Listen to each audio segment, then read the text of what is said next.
ഇന്ന് ഉച്ചപൂജയ്ക്ക് ശേഷം ശ്രീലകത്ത് നട തുറന്നപ്പോൾ നമ്മുടെ പൊന്നു ഗുരുവായൂരപ്പൻ ദശാവതാര രൂപത്തിലെ ആദ്യത്തെ രൂപമായ മത്സ്യ അവതാരമൂർത്തിയായിട്ടായിരുന്നു കേട്ടോ. ഭഗവാന്റെ അരയ്ക്ക് കീഴ്പോട്ട് മത്സ്യ അവതാര രൂപത്തിലും അരയ്ക്ക് മുകളിലോട്ട് 4 കൈകളോടുകൂടി നാരായണ രൂപത്തിലുമായിരുന്നു. 4 കൈകളിൽ 2 കൈകളിലായിട്ട് ശംഖും ചക്രവും കൊടുത്തിട്ടുണ്ട്. മറ്റ് 2 കൈകൾ അഭയവരദാന മുദ്രയോടും കൂടിയാണ് ഭഗവാൻ നിന്നിരുന്നത്. ഭഗവാന്റെ കുംഭേനോട് പറ്റിച്ചേർന്ന പൊന്നരഞ്ഞാണം അങ്ങനെ കിടക്കുന്നുണ്ട്. കഴുത്തിൽ മുല്ലമുട്ടുമാല, കഴുത്തിനോട് ചേർന്ന് വളയം പോലൊരു മാലയൊക്കെ ധരിപ്പിച്ചു കൊടുത്തിട്ടുണ്ട്.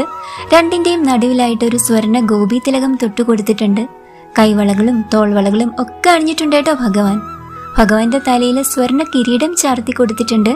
അതിന് വിധാനമായിട്ട് 2 ഭംഗിയുള്ള തിരുമുടി മാലകൾ. ഭഗവാന്റെ കഴുത്തിൽ അതിലേറെ ഭംഗിയുള്ള ഒരു ഉണ്ടമാല. അങ്ങനെ ഇന്ന് ശ്രീലകത്ത് ഉച്ചപൂജയ്ക്ക് ശേഷം നട തുറന്നപ്പോൾ മത്സ്യ അവതാര മൂർത്തിയായിട്ട് ആ നെയ്വിളക്കിന്റെ ശോഭയിൽ നമ്മുടെ പൊന്നുണ്ണിക്കണ്ണൻ വിളങ്ങുന്ന കാഴ്ച അത്രയും മനോഹരമായിരുന്നു കേട്ടോ.